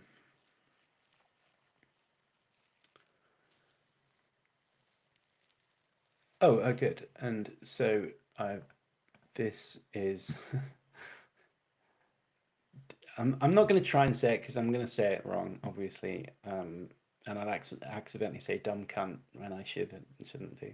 Um, so I mean, I guess I take that to mean that you're the guy who recommended it in the first place. In which case, thank you very much for recommending it, and I grateful for that. It was a useful one. I had a load of recommendations, and like many of them, I've got queued up on my list of things to go through. Um, Yeah, maybe I'd have a conversation with Carrie on that. Um, I don't know if everyone's obsessed with having live face-to-face conversations or debates about everything. I just I don't know if it would be helpful because I think it would just take longer to explain stuff than it would then I'd have to explain it properly. So I don't know whether you want. I think a lot of the time people just rather see two people have an argument than learn something. That's fine. I wouldn't mind. Contradiction varies from logical system to logical system. Doesn't that violate the law of non-contradiction? I don't know. I don't know if it does. I mean, I guess it kind of does. Let's pause that question until next time because I think yeah, with these sorts of things, like it helps to look at the detail and wondering about like things like that, absent a specific logical theory in mind, can make it really hard to know what to say about it. And I think just like fixing on one and then going, well, what about in this case exactly? How does it work here? Is the right way to go about it. So we will do that at some point next time, wherever that is. Yeah, so Dan says, doesn't Aristotle endorse truth value gaps with respect to sea battles, and isn't that a problem for Carrier? Yeah, I did say that, I think. So Carrier was saying that the law of that they all three of those laws say the same thing, and that you can't have one without the other because if the law of non-contradiction is enough to entail the others, so you couldn't they're not independent of each other. But you know that means he disagrees with Aristotle then, and it means he disagrees with everyone who's ever postulated non-classical logic, or just those people who don't think that they're. I mean, this is the point: is that like they're all part. It's the big like my from my perspective. I think thinking about these as like I've got a trinity of axioms or something. Like it's Euclidean geometry, and you've got five postulates or whatever. But like, logic isn't really working like that. They're just aspects of a wider thing that's the whole system, right? Vocabulary, semantics, proof theory, all of that stuff has to be wrapped up together before you can even derive anything from anything. And because you have to have all of that package on the table at the same time, and that just means that if I want to explain what I mean by this system, I could write it out as a system of axioms. I could write it out semantically and derive stuff by definitions, whatever. As long as it gives me something that's equivalent at the end, that's all that really matters. So like, um, when someone says that the two things are independent of one another, what that means is that like you can imagine making another system which was not the same as that first one, like a different system, where that part of it was removed. Like if there not every proposition has to have exactly one truth value, say, maybe they have less than one truth, maybe have no truth value or something. Well, it's not going to be classical logic, but the thought would be I can see what that big system on its own would then look like, and I can still derive a bunch of stuff, and then it's got different expressive power, but it doesn't mean hamburgers eat people now. It's just a different system. So like saying that they're like independent of each other, like in classical logic they're not, but the question here is like, well, what about in another logic? Is it possible to have another logic? Like those postulates of Euclidean geometry, if you know, keep everything fixed and drop one of them, I guess the result is nonsense. But the point of like people like Riemann was that they were able to go, well, let's see what happens systematically if I like take away the fifth postulate and then draw out what the system would look like. It's got to be a slightly different system, right? It can't be the same. Maybe space has got to be curved or something, and that's a weird thing to think about. But if you can allow that type of thing in, then you can make sense of what the whole picture looks like without that postulate in there. And it's a bit like that for this too. Um, okay, I'm flagging a bit, so I am gonna do like maybe one or two more questions, and then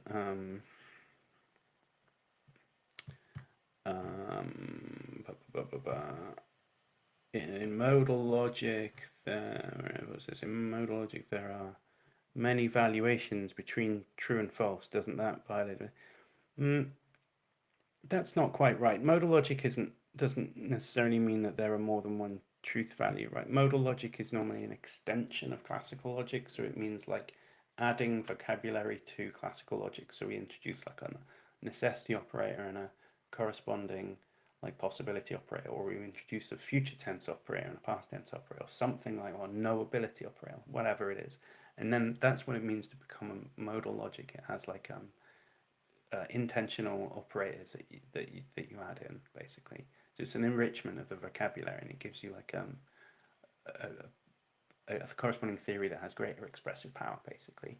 But it doesn't mean that you have to change the whether the semantics allows for different types of truth values. You could do that, but then that would mean it's not an extension of classical logic, but it's just a non-classical logic.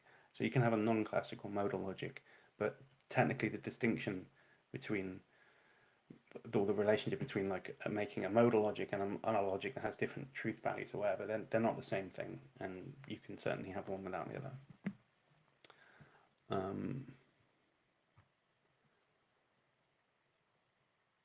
Okay, good. There's a lot more chat going on. It would be quite nice to sit and just keep talking about this all night, but it's already late and my voice isn't going to keep working. Is it fair to say Carey just takes classical logic as an epistemically necessary hinge? I mean, I don't know. I don't know because he doesn't seem aware of.